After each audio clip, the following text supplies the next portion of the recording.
Fala aí, galera da comunidade, sou matemático Luciano. Neste vídeo serão abordadas as considerações iniciais a respeito do conjunto dos números complexos, que será representada pela letra C.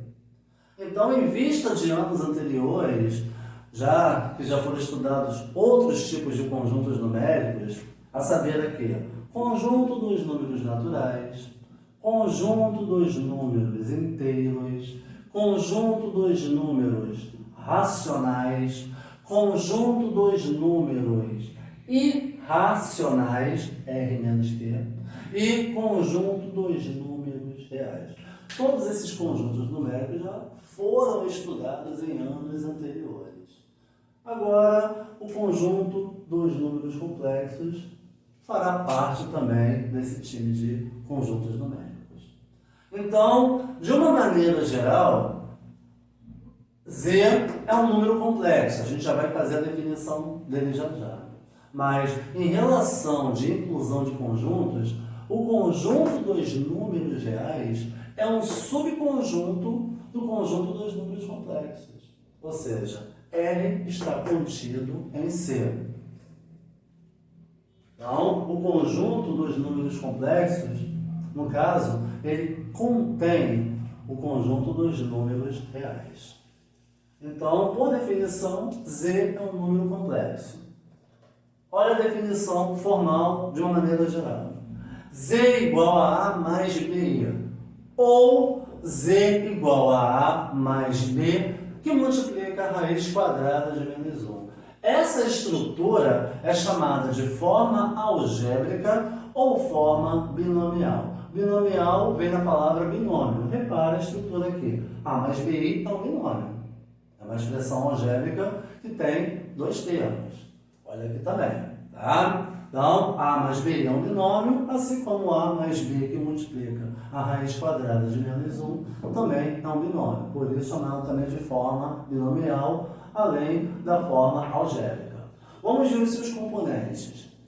A e B são valores reais quaisquer. Pertence ao conjunto dos números reais.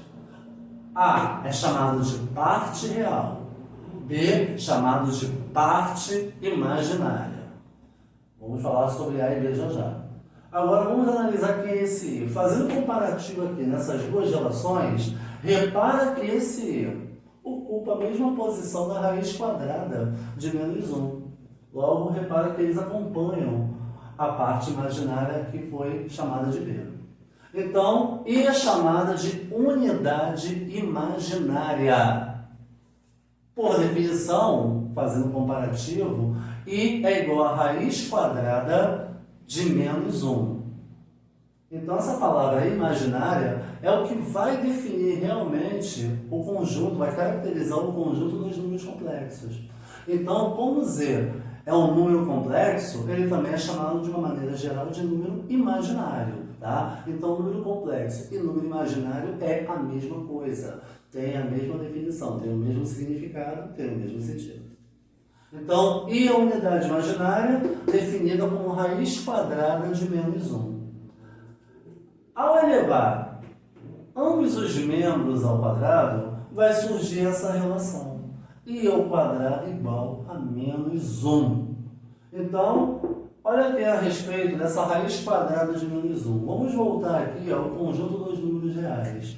Ao extrair raiz quadrada de radicandos positivos, existe a resposta perfeitamente. Por exemplo, a raiz quadrada de 16 é 4. Aí, se eu colocar um menos para o lado de fora, menos raiz quadrada de 64, vai dar menos 8. Agora, quando o sinal do radicando era negativo, por exemplo, a raiz quadrada de menos 121. Aí, nesse caso, parava-se a conta, colocava-se essa anotação. Não existe no conjunto dos números reais. Como agora, em se tratando de conjunto dos números complexos, esse tipo de raiz quadrada vai existir e a gente vai abordar esse tipo de cálculo em próximos vídeos, tá? Então, por isso da necessidade do conjunto dos números complexos. Então, em relação à unidade imaginária aí, A é chamado de parte real. Repara que essa parte real não depende da unidade imaginária, não aparece junto com ela. E B é chamado de parte imaginária porque acompanha automaticamente a própria unidade imaginária, que é a raiz quadrada de menos 1. Então vamos ver aqui alguns exemplos de números complexos para a gente poder analisar quem é a parte real e quem é a sua parte imaginária. Z1 igual a 3 mais 7i. A parte real, o valor que não depende da unidade imaginária, que é o i, é 3. E B é a parte imaginária, o valor que acompanha i, no caso aqui, 7. Essas são só as considerações iniciais, tá? Z2 é igual a menos 4 mais i raiz quadrada de 53. Então, A, que é a parte real, o valor que não depende da unidade imaginária, no caso é menos 4. E B, o valor que acompanha a unidade imaginária aí, raiz quadrada de 53. Lembrando que A e B são valores reais quaisquer, tá? Z3, menos 9i mais 11 sextos. Agora preste atenção. A, que é a parte real, é aquele valor que não depende da unidade imaginária. Então, nesse caso, repara que a unidade imaginária está aqui. I, que o acompanha é menos 9. Então, o valor que não depende de I é 11 sextos. E B, que é o valor que depende da unidade imaginária, que acompanha aí, nesse caso aqui é menos 9. Aí repara que, numa estrutura geral, a forma binomial algébrica A mais BI, mas não necessariamente a parte real tem que ser o primeiro valor que aparece. Assim como a parte imaginária tem que ser o segundo valor que aparece também, não necessariamente. Tá? Ela pode vir em posições também trocadas. Tá? Tudo é uma questão de análise. Você vai analisar o valor que não depende de I e o valor que depende de I, para você saber diferenciar quem é a parte real e quem é a parte imaginária. Agora aqui, Z4 é igual a menos 8.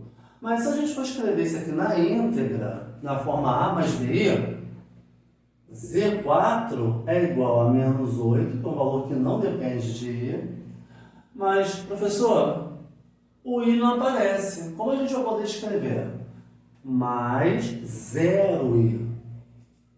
Então, aqui a gente pode reparar que a parte imaginária é 0. Então, nesse caso aqui, a parte real, A é menos 8 e B é 0. Z5, 23i. Então, Z5 pode ser escrito da forma 0 mais 23i. Então, nesse caso aqui, a parte real, aquele valor que não depende de i, é 0. A parte imaginária, o valor que acompanha o i, que é a unidade imaginária, é 23. Esses dois últimos exemplos aqui, Z4 e Z5, são chamados de casos particulares, porque a estrutura geral tem a forma binomial, com A e B de uma forma explícitos, né, na hora de fazer a escrita, a confecção desses números complexos. Então, quando um número complexo é chamado de número real, quando a parte imaginária é 0, quando B é igual a 0, vai recair no caso Z igual a A. Ou, de uma maneira geral, para a gente poder identificar a parte imaginária, a gente pode escrever como Z igual a A mais 0i. Mas, de uma forma geral, é Z igual a A. É esse caso aqui, ó, Z4.